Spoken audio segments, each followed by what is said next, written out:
You can see me on the mountain if you're ever on Whistler.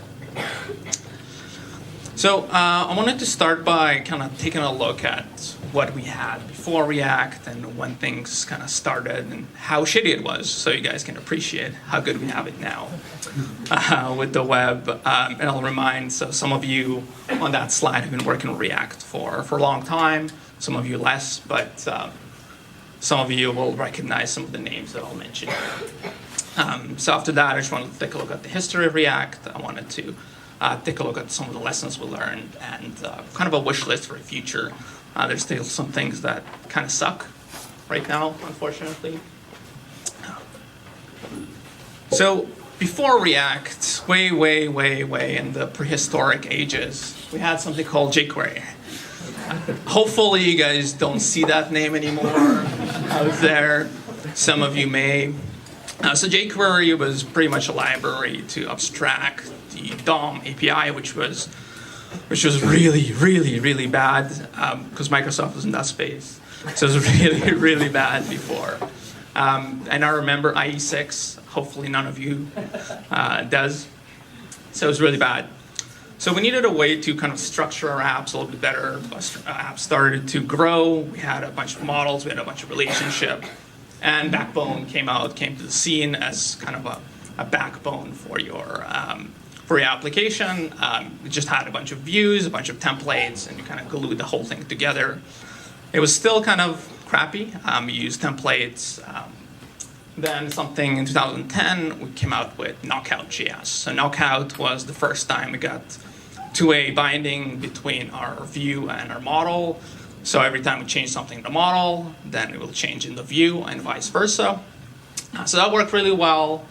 And there's a bunch of libraries like Angular and Amber that came out of that effort after that and kind of copied the same idea. And finally, React came out in 2013 and said, hey, this two-way data binding you guys are doing, it sucks. We don't want to do it.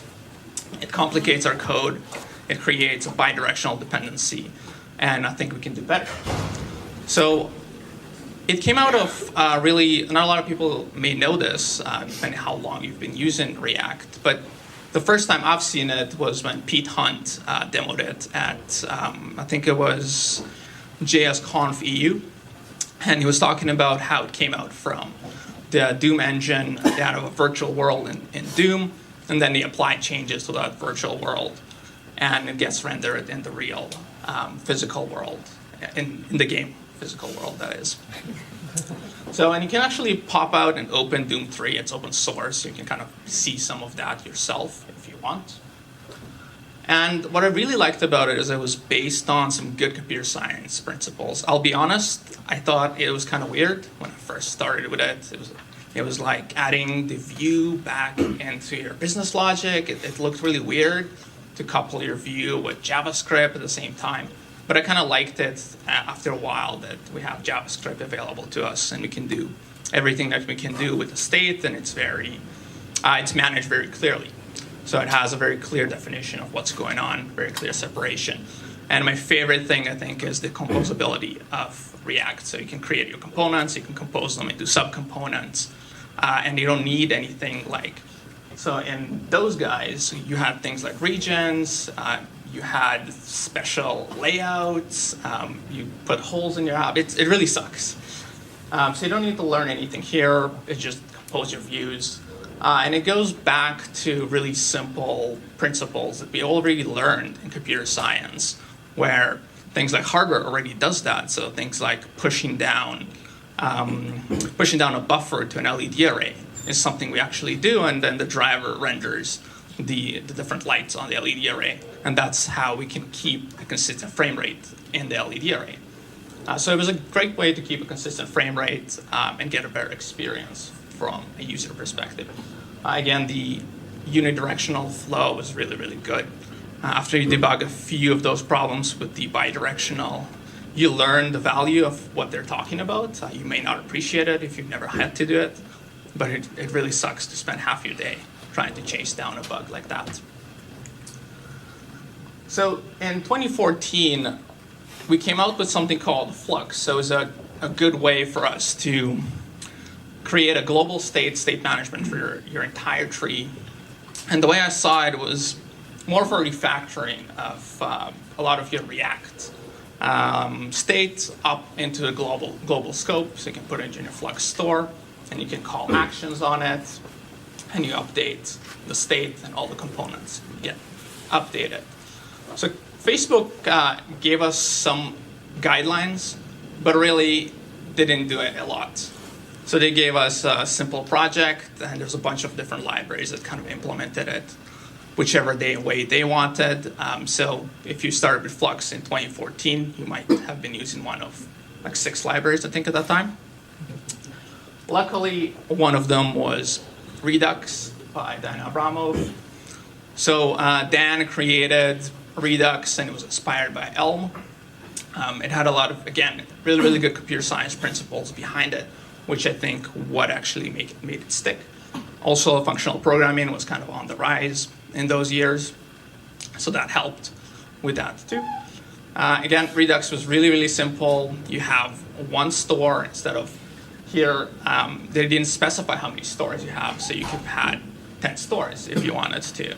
And that's what we had in early projects. We had one store per collection, per model, and then you had to wait for another store. It was really terrible when you had relationships in there. So this came out, again, composable. You can just create your own route, and you go down, and you always call the reducers in Redux. So I'm curious, actually, how many of you guys are using Redux right now? Awesome. How many of you guys are using GraphQL? Okay. A few. Cool. So, let's see. So after that, we had something really nice, which is the Create React app. So before that point, there's no real good standard way of creating your React app. You could use Browserify, you can use Webpack, and spending 3 days configuring Webpack was not a good time. And even less so if you have clients and you have to tell them, hey, I spent 3 days configuring, and they're like, what the fuck? So this came out, you can now use it. It just gives you Webpack. It gives you a testing framework, which is really nice. So again, before that point, testing kind of didn't exist. So you had to kind of do a lot of work to set up Mocha, to set up Karma Runner, and all that stuff. It's still not great, but it's a lot better. ES6 is there, obviously. Nobody wants to use ES5. And ESLint is kind of there. What I discovered actually when I ran Create React project just 2 days ago was that it still has semicolons. So you got to change that. Don't like semicolons. In 2017, so we started seeing a lot of companies gravitate towards static typing and gravitate towards GraphQL to try to solve some of the problems with Redux and with consuming data from the API. A lot of those issues were read a really interesting article about TypeScript and should you use it, should you not use it. So I actually like TypeScript, and I started playing around with it and using it. I haven't used it too much, so I don't have a firm opinion on it, but I'll tell you this. So the real problem we're trying to solve with TypeScript is we want to reduce the number of defects or bugs that we have in our code. But the problem with statically typed languages that nobody tells you is that you start becoming overconfident in the type system and the type checking. And you still have a lot of bugs. So there's a really nice article about the number of bugs discovered on GitHub repos and statically typed versus dynamically typed. And Java actually had 68% bugs. Should have probably brought this up here. So it had 68% bugs, where something like JavaScript only had 28%. So there's a big difference in the number of defects. Mind you that JavaScript code bases are also smaller usually, so that may have something to do with that. But testing is kind of important. So the other thing people started using is GraphQL to make our API light, and it was kind of a replacement for REST. So we're still kind of figuring out what the right patterns in GraphQL. So I expect GraphQL to pick up in 2018 a little bit more, TypeScript, and we'll see a lot more of that. So the next thing I did was I wanted to kind of switch gears and take a look at what Create React App does. Is it really zero config? So I mentioned that you still need to remove the semicolons. You still need to add your React router. So you still need to add your React router. You need to add your ESLint config. You need to add Redux. You need to read a bunch of readmes, and I'll talk about some more. But going back is the apps that we want to build now are a lot more complicated than what we get from Create React App, unfortunately. And that's some of the things that I wish was a little bit better. So generally, and you'll learn that quite quickly, is you want to build single-page applications. Right now, some of the tutorials and what React can be used for is multi-page applications, so you can just load it up onto a WordPress site if you wish. You probably shouldn't be using WordPress. You want to use a responsive interface. You want it to be really easy for another developer to just join your project and have a bunch of conventions and just follow them. So I'm really looking forward to the next talk about Rematch and learning about that. And you want to be able to add other platforms to it, like React Native, and you don't want bugs. So that's probably the biggest thing that I think we should focus on in the next year or so. So what else is missing? So the next thing you need to do after you create React app is you need to figure out, you want to remove the CSS from there. So CSS is kind of great in a lot of ways for marketing pages. It's not that great when you want to work with React because CSS usually encompasses state and you don't have access to that state in JavaScript, and it kind of goes against React. So the more React you write, the more you'll realize that you don't want to necessarily use a hover state, you don't want to necessarily create classes called active, deleted, whatever, and assign those classes. You want to actually do it in JavaScript and manage the state in your Redux store. So to do that, there's two ways pretty much you can do that. One is with inline styles. So inline styles are great. They work well, but they do make your DOM a little bit heavy. There are better approaches now, like JSS, so it's JavaScript style sheets. So it's exactly what it sounds like. It compiles JavaScript into different style sheets and assigns a class to your component.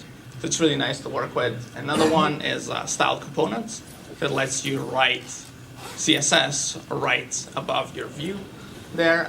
So both of them work really well. I like JSS a little bit better. And the reason is Material UI uses JSS inside, so the next version of Material UI. If you haven't checked it out, you should. It's really, really great code base, a lot to learn from there, and end up reading it a bunch.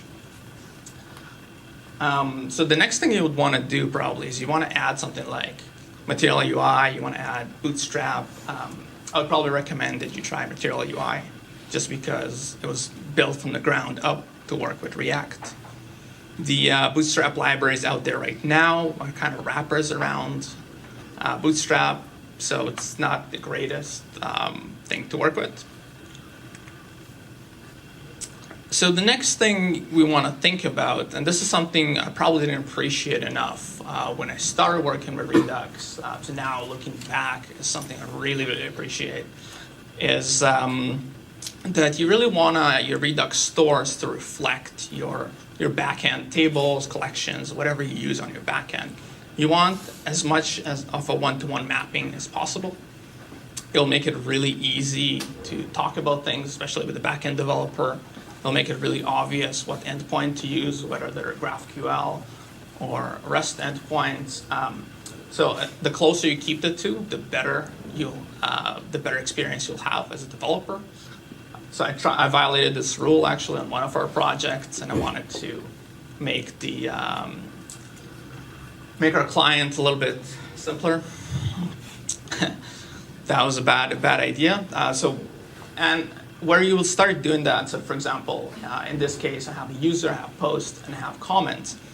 But imagine I had a multi-tenant application that's kind of like WordPress, a clone of WordPress. So we have multiple blogs, and different people can have posts in there.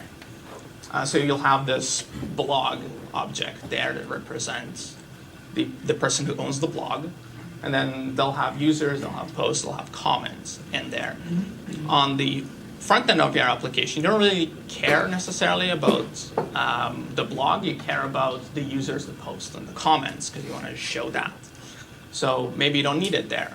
But if you start removing that, and then there's a lot of relationship to the blog, you start doing really hacky things, and that's a mistake that I pretty much did in a different way. The other thing I didn't appreciate is that you really want your data to be, your responses to be normalized. You really don't want to get responses that are nested. It kind of goes against what Redux recommends anyway. But where you hit problems is updating the state. So when you have a new comment that arrives, you might have to update it in a few places if you have a nested structure. So the user might have posts, might have comments in there. A post might have comments in there. So depending how you load it, you might have two structures with nested resources in there. So keep it normalized and denormalize it kind of in the view layer, if you will. So I'll show you how to do it in the selectors. So this is something we learned when working with Redux again. So typically we use maps instead of using arrays inside of our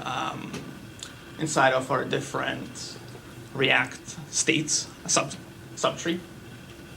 And that's just so we can access it really quickly and not have to do find every time and look for that ID there. So again, it shows you a denormalized state there. So you see how posts have items, and the item has a comment ID 1, 1, 2, 3, and 4, and it references the comments. That's kind of how you want to structure your Redux state. Another thing is that you don't have to have a lot of boilerplates. Just use good computer science principle, just refactor things. So I kind of wanted to finish this library before tonight, but I've been kind of busy, so sorry guys. It is posted, but it's not usable, unfortunately. So what we use is this library called Fetch Redux CRUD. It's based on another library called Redux CRUD that defines a bunch of actions and reducers for your REST communication with your backend, pretty much. And you can just write really nice code like this. So dispatch, fetch users, and you can give it a path if you need.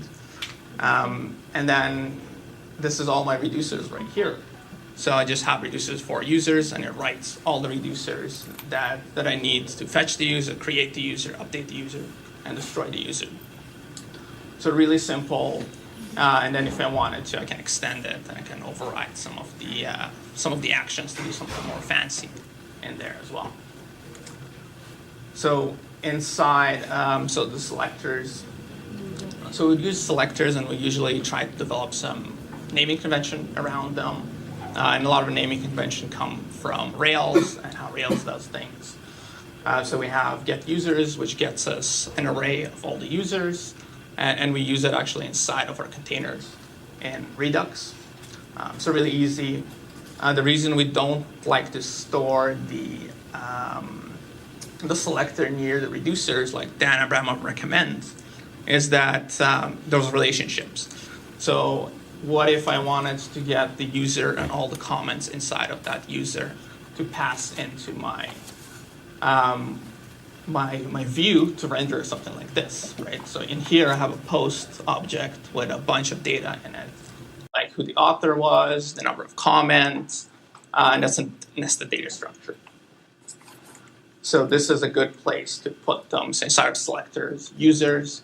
I'll fetch a denormalized users state. In this case, I'm just showing you how to fetch a really simple one here.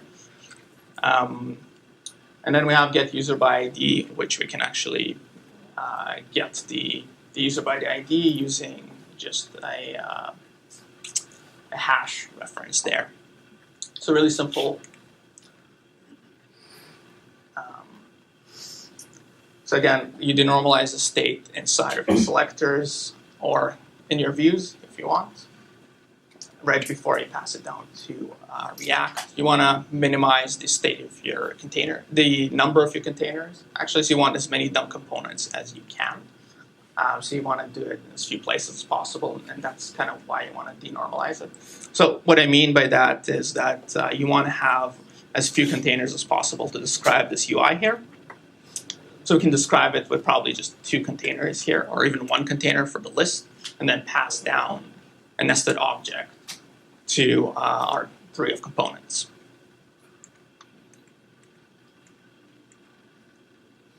So some other tips for using your APIs is that to always go through a single endpoint, so you can replace. So if you come up with different API conventions, if you want to add security, authentication, anything you want to add, you only have one place to replace it with. Take a look at this library called Redux Thread. It'll help dry up your Redux stores. Use some naming convention. And one of my favorite things about React 16 is this thing called error boundaries. So how many of you guys have heard of error boundaries and know what they are? That's just a few of you. So pretty much error boundaries allows you to put a kind of a try and catch block on your React tree. And if something that you don't expect happens, then you can render a page that says, hey, or you can render a small component that says, oops, something went wrong here, instead of crashing your entire React tree and causing the user to have to refresh the page. So I'm sure you've had those problems with production. They suck. So that's something we've been talking about for a while. Kind of glad to see that land in React 16 finally. And your structure of your file structure. So there's a few ways you can structure your files in React and Redux. We like to go by the type of code unit that it is. So actions, reducers, selectors, services, styles, and so on.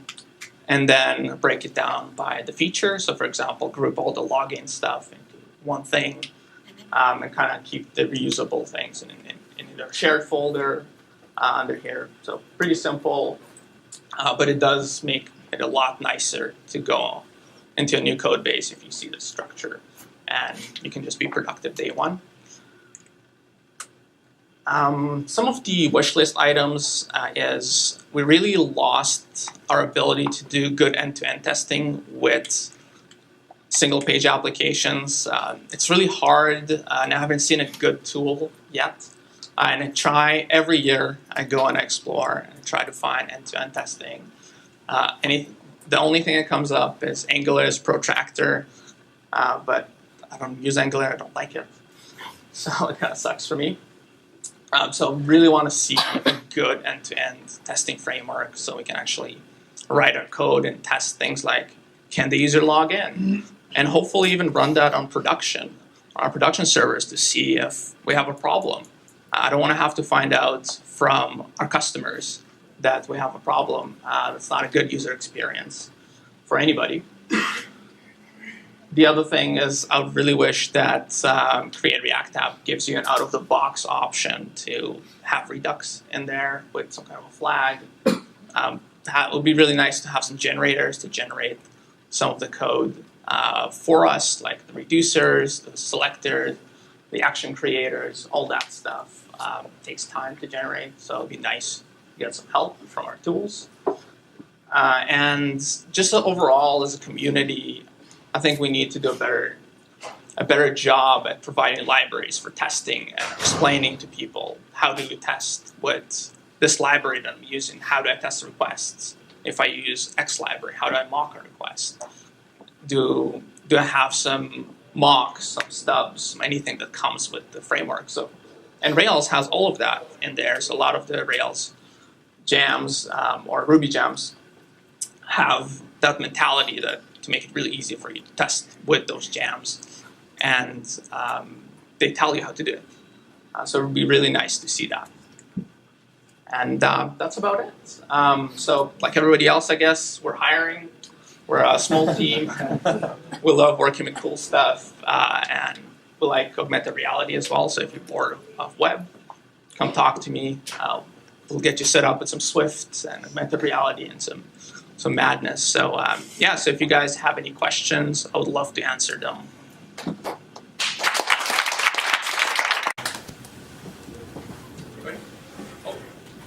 Hey Mike, I'm just wondering if you've looked at WebDriver.io for end-to-end test tool.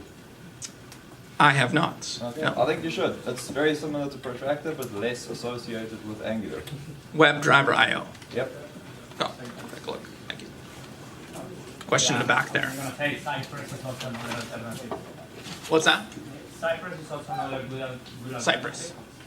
And Yep. for the other, the last wish list that you had on your previous slide, the Cosmos also helps with creating test filters and most like all of the standard React libraries that you use, things like mocking Redux or mocking GraphQL or other things. Gotcha. So Cosmos, Cypress, and WebDriver? WebIO driver? WebDriver.io. WebDriver.io. Okay. Do we have any more time for questions? Guys? Any more questions? Right. You touched a couple of times on GraphQL, and at one point you also mentioned it's like easier for some things. I'm just wondering why. Yeah, so I'll prefix it with, so I looked at GraphQL, I read a bunch about it, haven't had a chance to really use it in production, so my knowledge of it may be a bit limited, but some of the problems with GraphQL, and they'll say it right in the documentation, is that how do you update data? There's mutations, but how does it work with Redux? Things like that, they're kind of unclear right now. And also, how do you work with those relationships? I think that's really the Achilles heel of Redux right now, those relationships, and I probably haven't done a good enough job explaining that it is. And if you read some of the documentation, Dan Abramov himself says that, hey, I wish that we had some good examples of using a relational model inside of Redux to show a bunch of relationships, because it's really hard to actually denormalize your data properly and update it properly. It takes a lot of work, a lot of effort to do it properly, and there's not a lot of conventions there. So long story short, GraphQL, from what I tell, is really great at making sure that this doesn't blow up to like 5 megs. So that's great, because your responses, because usually what we do is we just grab the response, we'll shove it in that store, and that's it. So one other thing that I would probably do, regardless of using GraphQL, is I'd only take what you need. So write a transformer to just get the ID, the name, and whatever else you need, and don't use anything else inside of your store. That'll really save you a lot of time debugging things. It'll be just easier to look at your store and not be like, holy shit, what is all this? So GraphQL kind of gives you that for free. That's what it's great for. And the other thing, it's great for backend developers, because you don't need to define several APIs and add extra attributes just for different clients. You just have the clients asking for what they need. So I think GraphQL is great, and I really want to kind of use it more. I'm not sure how it fits in with Redux yet, and nobody has been able to say if it does or how it does from my research so far. So that's my problem with GraphQL right now. All right, cool. All right, thank you guys.